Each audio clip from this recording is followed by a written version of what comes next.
નમસ્કાર દોસ્તો, તાજેતરમાં કેન્દ્રીય ચૂંટણી પંચે બિહારમાં એસઆઈઆરની પ્રક્રિયા પૂર્ણ કરી. આ એસઆઈઆરનો મતલબ શું થાય તો કે સ્પેશિયલ ઇન્ટેન્સિવ રિવિઝન. અને ત્યારબાદ અત્યારે ગુજરાત સહિતના અન્ય કેટલાક રાજ્યો કેન્દ્ર શાસિત પ્રદેશની અંદર પ્રક્રિયા શરૂ કરી છે. ઘરે ઘરે બીએલઓ આવે છે, કંઈક ફોર્મ આપે છે, ત્યાર પછી ફોર્મ ઉઘરાવવા માટે ફરીવાર આવે છે. આ સમગ્ર પ્રક્રિયા શું રહેલી છે એને એકદમ સરળ શબ્દોની અંદર સમજવાનો પ્રયાસ કરીએ. સાથે આપણે એ પણ જાણીએ કે આ પ્રક્રિયા કરવાની અંદર કયા પ્રકારના પડકાર છે, પ્રક્રિયાનું મહત્વ શું રહેલું છે, અને સાથે એસઆઈઆરની પ્રક્રિયા કેન્દ્રીય ચૂંટણી પંચ કરે છે તો કયા કાયદાની અંદર આનો ઉલ્લેખ રહેલો છે એને જાણવાનો પ્રયાસ કરીએ. તો દોસ્તો એકદમ સરળ માહિતી રહેલી છે, કોઈ ભારે ભરકમ માહિતી નથી, એટલા માટે આપણે એકદમ એવી રીતે સમજશું કે જેથી તમને સમજાઈ જશે. તો સૌથી પહેલા આપણે એ સમજવાનો પ્રયાસ કરીએ કે તાજેતરની ઘટના શું રહેલી છે. તો તાજેતરની ઘટના એ છે કે બિહારની અંદર એસઆઈઆરની પ્રક્રિયા પૂર્ણ થઈ અને ત્યાર પછી 4 નવેમ્બર 2025ના દિવસથી લઈ 4 ડિસેમ્બર 2025 સુધીમાં એસઆઈઆરની પ્રક્રિયા 9 રાજ્ય 3 કેન્દ્ર શાસિત પ્રદેશ ટોટલ 12 જગ્યાએ આ પ્રક્રિયા ફેઝ 2 ની અંદર શરૂ છે. દોસ્તો આ એસઆઈઆરનું પૂરું નામ શું થાય તો એનું પૂરું નામ થશે સ્પેશિયલ ઇન્ટેન્સિવ રિવિઝન. આ સ્પેશિયલ ઇન્ટેન્સિવ રિવિઝનનો મતલબ એ થાય કે મતદાર યાદી સુધારણા કાર્યક્રમ. ઇન્ટેન્સિવનો મતલબ થાય સઘન રીતે, મતલબ કે ગહેરી રીતે.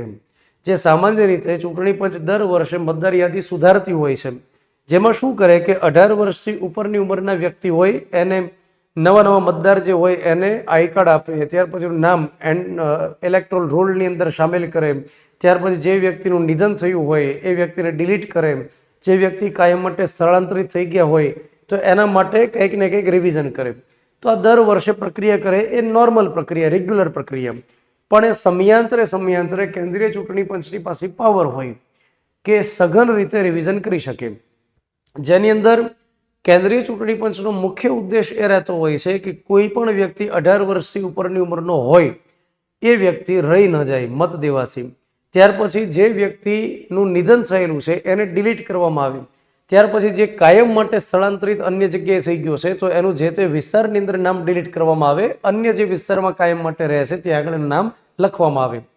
ત્યાર પછી ખાસ કે એસઆઈઆર કરવા પાછળનો જે મેઇન ઉદ્દેશ છે, હમણાં જેવું બોલ્યો એ તો રેગ્યુલર રિવિઝન કરે એમાં પણ થઈ શકે, પણ આ સઘનની અંદર શું કરવામાં આવે તો કે ઘણી બધી વખત એવું જોવા મળે કે કોઈ વ્યક્તિના નામે ઘણા બધા ચૂંટણી માટેના કાર્ડ હોય, ડુપ્લિકેટ્સ બની ગયા હોય.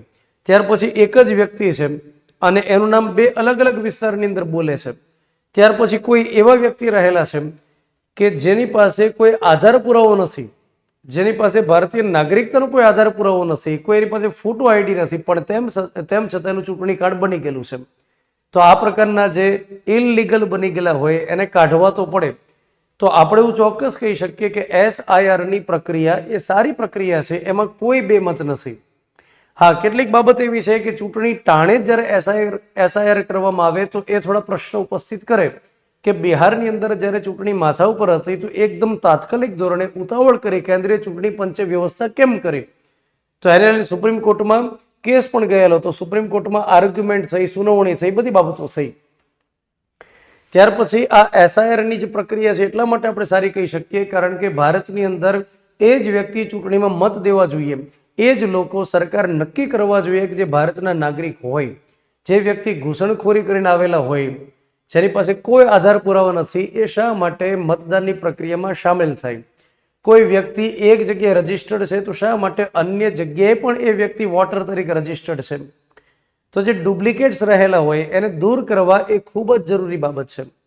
મતલબ અલગ અલગ મીડિયા રિપોર્ટ્સ એવું કહે છે કે એવા ડમી આ પ્રકારના કાર્ડ બની રહ્યા છે ચૂંટણી માટેના કે એમાં ઘર નંબર 00 લખ્યું હોય, એડ્રેસમાં બિલકુલ કોઈ બાબત ન હોય, મતલબ કોઈ એડ્રેસ જ નથી વ્યક્તિનું. ત્યાર પછી એ વ્યક્તિનું નામ એ પ્રકારના વિચિત્ર હોય, જેમાં અંકના નામ લખેલા હોય.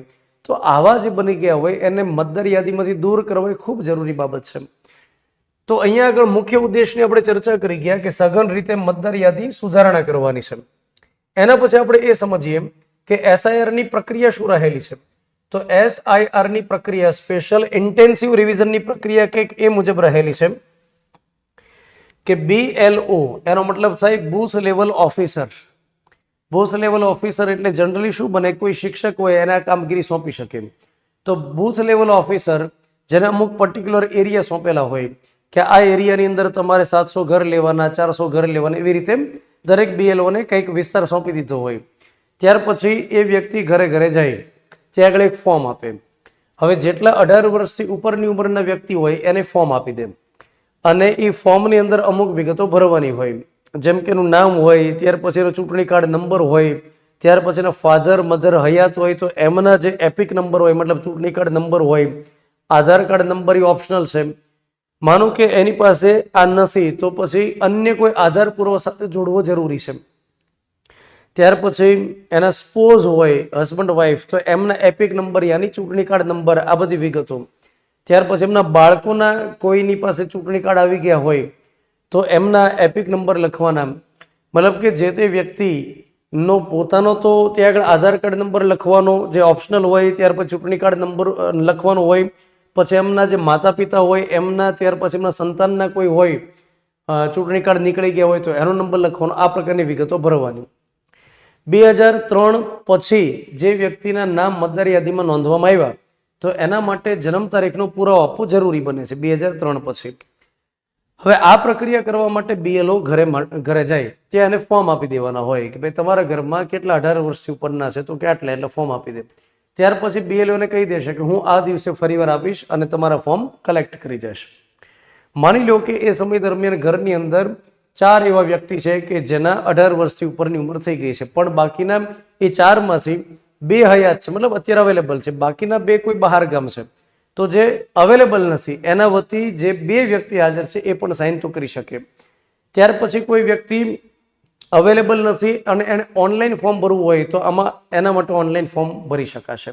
હવે BLO ઘરે ઘરે જાય છે, ત્યાં આગળ જુએ છે કે ઘરે કોઈ અવેલેબલ નથી તો બીજી વખત વિઝિટ કરવાની, પછી સમયાંતરે ત્રીજી વાર વિઝિટ કરવાની. આ મહિના દિવસની જે પ્રક્રિયા છે એમાં એટલીસ્ટ 3 વખત ત્યાં આગળ જવાનું અને 3 વખત ગયા પછી જો ત્યાં આગળ કોઈ અવેલેબલ નથી તો એની કરતાં ઉપરના જે અધિકારી હોય એને જાણ કરવાની. હવે ઉપરના અધિકારી ફર્ધર ચેકિંગ કરાવી શકશે કે આ વ્યક્તિની 3 વખત ઘરની મુલાકાત લીધી તો કેમ અવેલેબલ નથી, અને જો માલુમ પડે કે ના હજી અવેલેબલ નથી તો નોટિસ આપવામાં આવે. ડિલીટ નહીં કરવાનું, કેમ કે બની શકે કે વ્યક્તિ કંઈ બહાર હરવા ફરવા ગયા છે અથવા માની લો કે અન્ય કોઈ કારણથી રિલેટિવને ત્યાં છે તો માની લો કે ત્યાં નથી તો એને નોટિસ આપવાની. ડાયરેક્ટ ડિલીટ નામ ન કરવામાં આવે તો ફર્ધર ચેકિંગ થાય, વેરીફાઈ થાય. કેમ કે SIR નો મૂળ ઉદ્દેશ રહેલો છે કે કોઈ પણ વ્યક્તિ મત દેવાને લાયક થઈ ગયો છે એ મત આપવાથી વંચિત ન રહે, એની પાછળનો મૂળ ઉદ્દેશ. તો કોઈના ઘરે ગયા 3 વખત નથી મળ્યાનો કોઈ મતલબ નથી કે નામ ડિલીટ કરી દેવામાં આવે, તો નોટિસ પણ પાઠવવામાં આવે ને વગેરે, એ આખી પ્રક્રિયા એમાં લખેલી હોય છે. ત્યાર પછી દોસ્તો આપણે આગળ વાત કરીએ. BLO આ પ્રકારના ફોર્મ કલેક્ટ કરે, ત્યાર પછી ઉપલા અધિકારીને જમા કરાવે. હવે એના આધારે એક પ્રોવિઝનલ ડેટા ડિક્લેર કરવામાં આવે, એક યાદી કામચલાઉ રીતે પ્રકાશિત કરવામાં આવે અને કામચલાઉ યાદી પ્રકાશિત કરે એમાં દરેક વ્યક્તિ જોઈ શકે કે ભાઈનું નામ છે કે નથી. ઓનલાઈન એની વેબસાઇટ ઉપર અવેલેબલ પણ થઈ શકે. હવે નામ એકવાર ચેક કરવાનું કે જે વ્યક્તિ 18 વર્ષથી ઉપરનો છે, ભારતનો નાગરિક છે, એની પાસે પુરાવા છે તો એનું નામ SIR માં આવ્યું કે ના આવ્યું. માની લો કે ન આવે તો એ વ્યક્તિને ટાઈમ આપવામાં આવે, પછી વ્યક્તિ આધાર પુરાવા સબમિટ કરાવે, એના આધારે એક ફાઇનલ ડ્રાફ્ટ તૈયાર થાય કે આટલા વ્યક્તિ મત દેવાને યોગ્ય રહેલા છે. તો મૂળ રીતે સાફ સફાઈની વાત છે આમ કે આખી મતદારી યાદીમાં એવા નામ હોવા જોઈએ કે જે એકદમ શુદ્ધ યાદી હોય, જેની અંદર કોઈ ડુપ્લિકેટ ન હોય, પછી આધાર પુરાવા વગરના કોઈ ન હોય, એના માટેની આ મૂળ પ્રક્રિયા રહેલી છે. ચાલો ત્યાર પછી આપણે આગળ વાત કરીએ. SIR અંગે કાયદાકીય જોગવાઈ શું કહે છે? મતલબ કેન્દ્રીય ચૂંટણી પંચ આ પ્રકારે સ્પેશિયલ ઇન્ટેન્સિવ રિવિઝન કરી શકે તો એની પાછળ એને કાયદાકીય બેકઅપ શું મળે છે? તો એક તો ભારતીય બંધારણમાં અનુચ્છેદ 324માં એ વિગત લખાયેલી છે કે કેન્દ્રીય ચૂંટણી પંચ મતદાર યાદી તૈયાર કરે અને ચૂંટણીઓને કન્ડક્ટ કરાવે, એનું નિયમન કરે. 326માં લખવામાં આવ્યું છે પુખ્ત વય મતાધિકાર. એનો મતલબ થાય કે જેની ઉંમર પુખ્ત હોય એ મત આપવાથી વંચિત ન રહેવો જોઈએ. પછી લોક પ્રતિનિધિત્વ ધારો 1950 જે ચૂંટણી સંબંધી કેટલીક બાબતો રજૂ કરે છે, જેમાં કલમ નંબર 16 છે, 19 છે અને 21(3) છે. આ અલગ અલગ 3 કલમ રહેલી છે. તો લોક પ્રતિનિધિત્વ ધારા 1950 ની અંદર કલમ 16, 19 અને 21(3) આના માટે ચૂંટણી પંચને સત્તા આપે છે. ત્યાર પછી મતદાર નોંધણી નિયમ 1960 અંતર્ગત પણ કેન્દ્રીય ચૂંટણી પંચને આ પાવર મળે છે કે સમયાંતરે મતદાર યાદી સુધારણા કરી શકે. ચાલો એના પછી આપણે આગળ વાત કરીએ કે SIR ની પ્રક્રિયા જે હાથ ધરવામાં આવે છે એનું મહત્વ શું રહેલું છે.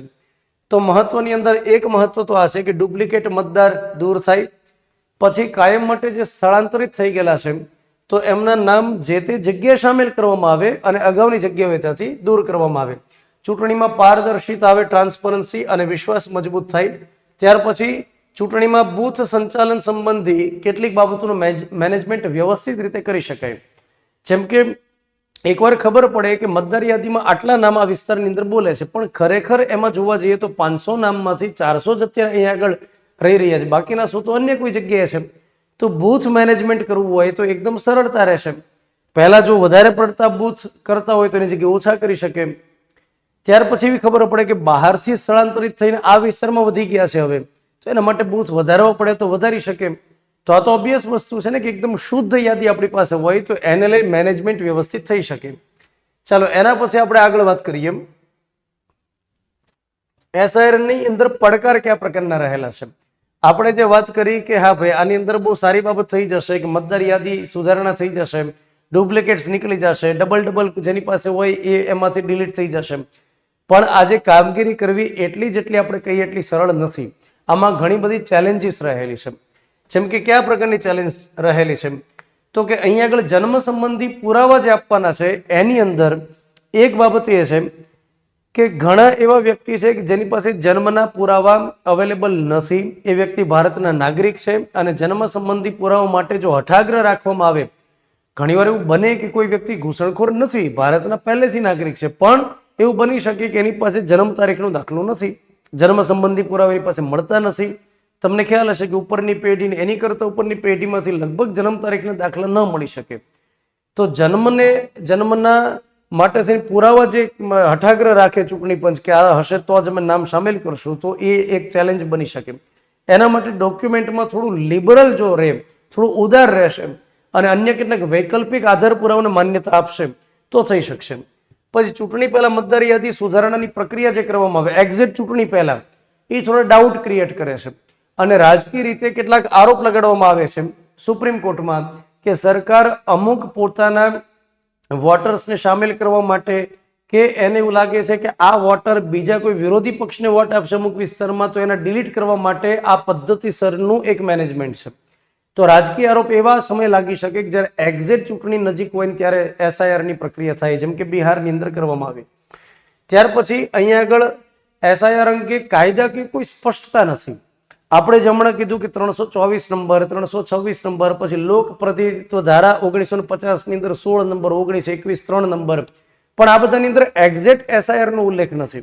હા, એટલું લખ્યું કે મતદાર યાદી સુધારણા કરી શકશે, પછી મતદાર યાદી અપડેટ કરી શકશે, પણ એક્ઝેક્ટલી જે પ્રક્રિયા છે SIR એ અંગે કોઈ સ્પષ્ટ માહિતી કોઈ પર્ટિક્યુલર કાયદા મળતી નથી.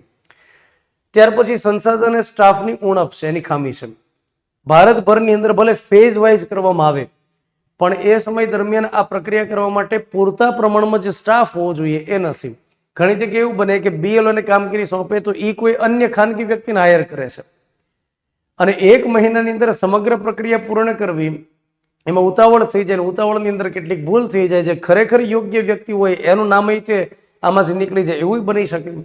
તો એકદમ ઓછા સમયની અંદર જે સમગ્ર પ્રક્રિયા હાથ ધરે, ઓછા સંસાધન, ઓછા માણસોની અંદર, તો એ થોડું કેવડાવે. ત્યાર પછી ડિજિટલ પહોંચનો અભાવ. કોઈ વ્યક્તિને એવું કહેવામાં આવે કે ઓનલાઈન તમે આનું ફોર્મ ભરી શકશો, તો એ સમય દરમિયાન એ વ્યક્તિ ડિજિટલી કેટલો સાક્ષર રહેલો છે, કેટલી સમજ એને આવે છે એ આપણને ખ્યાલ નથી. મતલબ કે ભારતની અંદર હજી એટલી ડિજિટલ સાક્ષરતા નથી. પરીક્ષાનું ફોર્મ કોઈ વ્યક્તિને ભરવાનું હોય, કોઈ વિદ્યાર્થી ગ્રેજ્યુએટ થયેલો હોય તો એ સાયબર કાફેવાળીની હેલ્પ એને ફરજિયાત લેવી પડે છે, આવી પરિસ્થિતિ થઈ ગઈ છે. તો ડિજિટલ પહોંચનો એક ભારતની અંદર અભાવ છે. ટેકનોલોજીનો ઉપયોગ જે કરવાનો હોય એમાં હજી જે જોઈએ સફળતા મળતી નથી. તો આ બધી બાબતો અત્યારે SIR ના ચેલેન્જ તરીકે, પડકાર તરીકે જોવામાં આવે છે. તો આ SIR ની પ્રક્રિયા વિશે આપણે માહિતી મેળવી, સરળ શબ્દોની અંદર માહિતી મેળવવાનો પ્રયાસ કર્યો. કોમેન્ટની અંદર તમે મને રિસ્પોન્સ આપી શકશો. Thank you.